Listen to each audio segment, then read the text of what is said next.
Station. अगला station म्हणजे पालघर, माझं डेस्टिनेशन. कारण पालघरहून पुढे प्रवास सुरू होणार आहे शिरगावकडे, जे माझे गाव आहे. पुढे पालघर अनाऊन्समेंट होतात तेव्हा खूप बरं वाटतं. कारण अनाऊन्समेंट एक डायरेक्शन आहे. जणू की आपण आपल्या एखाद्या डेस्टिनेशनकडे पोहोचणार आहोत त्याची एक पूर्वनांदी आहे. अगला स्टेशन पालघर. माझा प्रवास तसा सुरू झाला होता. मी जरी सीएस होतो देखील सुरतच्या स्टेशनवरती अनाऊन्समेंट केली होती. प्लॅटफॉर्म नंबर 4 सुरत पेठ आने वाली गाडी फ्लाईंग आने आ रही असं काहीच नव्हतं. आता मात्र अनाऊन्समेंट वेळ आहे.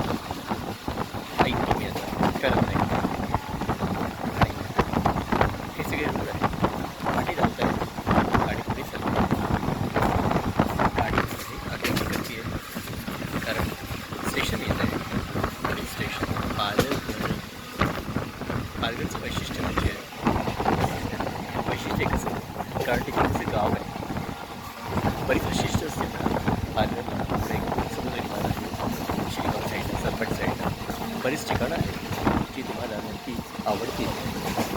आणि एक अतिशय सुंदर असं चित्र निसर्गाचं पालघरला दिसतं ते म्हणजे डोंगर कपारी, झाडं झुडपं, सगळं पुरेपूरचं वैशिष्ट्य जे तुम्हाला छोटीशी ओहळ नदी सगळं सांगतं. आणि नंतर मग पश्चिमेला यावं तुम्हाला अथांग पसरलेला समुद्र, शिरगावचा किल्ला, सुरूची बाग आणि मनमोहित करणारी देवळं दिसतील. अर्थातच डेव्हलपमेंट होतीच आहे. गावाचं जर सेमी शहरात होतं आहे, परंतु निसर्गाची कमी अशी आहे की काही प्लॉट्स सरकारने राखून ठेवले निसर्ग रक्षणा करतात. त्यामुळे बिल्डिंग दिसत आहे. तुरळक नाही म्हणता येणार, आता हळूहळू जास्ती वाढलेत. पण गावाचं गाव पण ठेवायचा प्रयत्न केला गेला आहे अजूनपर्यंत. पालघर हा तर जिल्हा आहे. पूर्वी ठाणे जिल्ह्यात समाविष्ट होता, आता तो स्वतः संपूर्ण एक जिल्हा बनला आहे. आणि म्हणूनच पुढे स्टेशन जेव्हा पालघर येतं तेव्हा मनामध्ये एक वेगळ्या प्रकारचा आनंद निर्माण होतो. कारण आता मी माझ्या गावाजवळ पोहोचतो आहे. असं इथेही इंडस्ट्रियल एरिया आहे जिथे छोट्या मोठ्या प्रकारचे इंडस्ट्री इस्टेट्स आहेत. दिवस नेहमीचे येऊ घातलेत, त्यामुळे कोरडेपणा आल्या. आत्ता चढून बघितलं एक ओहळ जो तिकडे नेहमी भरभरून व्हायचा तो आता उन्हामुळे शांत झाला आहे. खडक दिसत आहेत त्याच्यामधले. पण काही नाही, आता 2 महिन्यामध्ये जेव्हा जून महिना येईल तेव्हा पुनश्च त्या पाण्याला उधाण येईल. आता बघा की मया झाडं झुडपं, डोंगर आणि बाजूला होणारी कन्स्ट्रक्शन्स निसर्गाला ग्वाही देत आहेत की आम्ही तुझं नैसर्गिक ठेवण्याचा प्रयत्न करू. बघूया ही ग्वाही कितपत टिकते ती. अर्थातच माणसाचा प्रवास हा शेवटी कॉन्क्रीटीकरणाकडे होणार नक्कीच, पण काही गोष्टी राखून ठेवणं आवश्यक आहे. जशी आपली नीतिमत्ता, संस्कृतपणा आणि आपलं एकंदरीत कल्चर, मनाची विचारपूर्वक वृत्ती, या सगळ्या गोष्टी फार आवश्यक आहेत.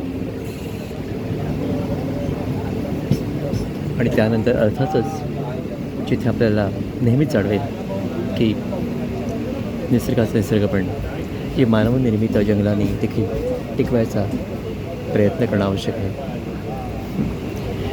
रिलेटिव्ह इंडेक्स वाढतो आहे आणि रिअल इंडेक्स कमी होत चालला आहे. असं नको व्हायला की निसर्गावरती मात करू आपण आणि नंतर निसर्ग मात्र आपल्यावरती मात करेल. तेव्हा जपून राहा, निसर्गाचं औचित्य सांभाळा. आणि अर्थातच जेव्हा निसर्ग आपल्याला हो म्हणेल तेव्हा त्याला हो म्हणा. रस्ते, बिल्डिंग्स हे आवश्यक आहे, त्यामुळे आपला मार्ग खुंटायला नको हे नक्की. परंतु त्यामुळे पुढे जायचं आक्रमण करताना एक लक्षात ठेवा की आपण निसर्गाची मुलं आहोत, तेव्हा त्या बापाचं, त्या आईचं संगोपन आपण करणं आवश्यक आहे. नाहीतर मग गाडी थांबून जाईल, जशी आता थांबली तशी. गाडीने वेग घेतलाच पाहिजे. सगळ्यांना समवेत घेऊन. अन्यथा प्रवास असंही होतं ना. प्रवासामध्ये सुखद गारावा असतो, झाडा फुलांचा, पाना फुलांचा, वाऱ्याचा, शीतलतेचा. आणि तो गारवा आपण सगळ्यांनी घेणं आवश्यक आहे. काँक्रिटीकरणामुळे हा गारवा नष्ट होतो, कमी होतो. परंतु काही सुखसोयी, सुलभता आवश्यक आहे. त्यामुळे समन्वय आणि बॅलन्सिंग करणं अत्यंत आवश्यक आहे. आणि ते होत नाही तोवर ती गाडी चालूच शकत नाही.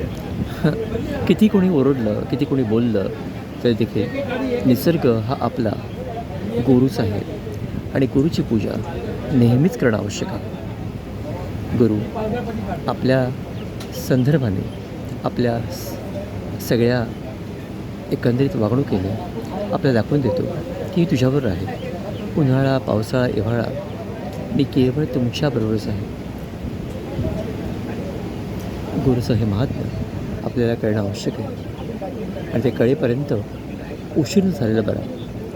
कारण शेवटी आपण जे करू तेच आपल्या पुढच्या पिढीला मिळेल.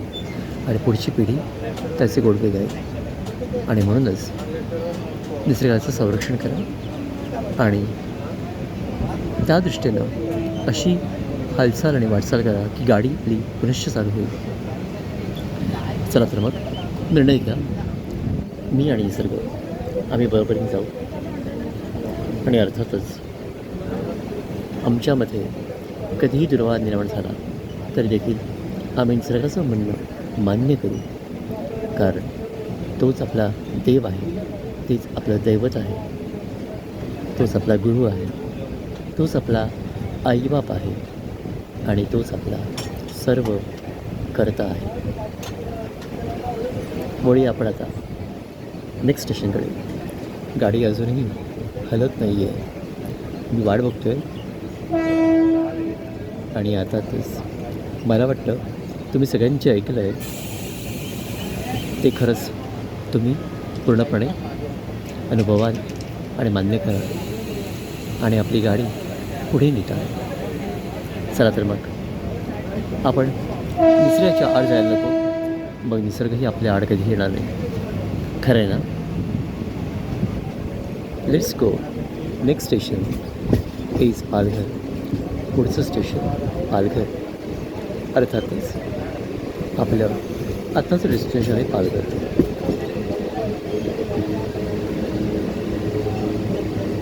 सुंदर शहर, सुंदर गोष्टी.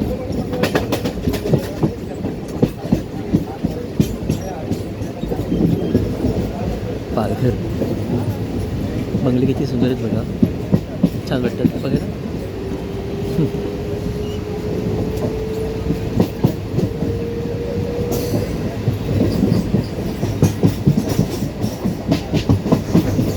प्रवास महत्त्वाचा, डेस्टिनेशन कधी कधी महत्त्वाचे नसतं. हे बघा, हे स्टेशन जवळचं काँक्रिटीकरण.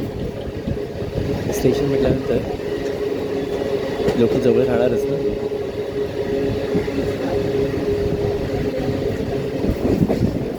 कुठे मंगल कार्य नाही, कुठे